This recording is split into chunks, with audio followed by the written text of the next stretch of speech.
John, 2-0 defeat, your thoughts? I thought we battled really well. I thought it was just fine margins in the game, to be honest. I thought, not clearing your lines, if you like, in the first contact, and it falls to a lad on the edge of the box to get a free shot off. That was the margin then, and then the second half is, we played some really nice football, I thought. And then in the final third, you've got to slide your pass in, you've got to get your shots off. We got a couple of shots off. I think Dan Martin's had a shot. Isaac Sinclair potentially should just touch it and then shoot to equalise.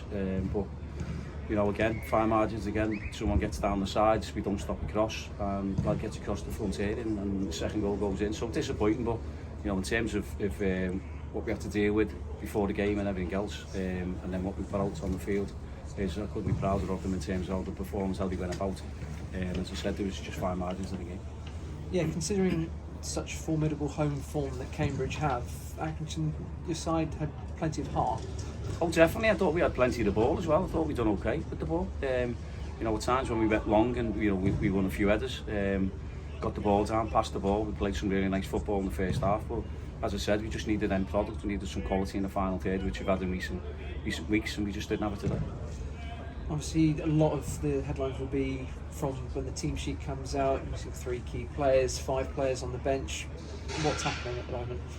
Well, one was Paddy Madden, so he didn't make it today because of the kick that he got on Saturday, and Devon Matthews, his wife was having a baby, so he couldn't travel, and Farron Rawson went down ill last night in the hotel, so he was up vomiting all last night. So we wanted to see how he was this morning, but when he got up this morning, he had no chance. I mean, he was desperate to play. Well, wouldn't say desperate to play. He said he wanted to give it a go, but then when you seen how he looked, it was what would have been a wrong thing to do. So, we had players there that we had to put square pegs in round holes. But as I said, the way they went about it and the way they stuck to the task, and as I said, it was the late goal just before half time is sort of give them the impetus and a little bit of momentum going into the second half.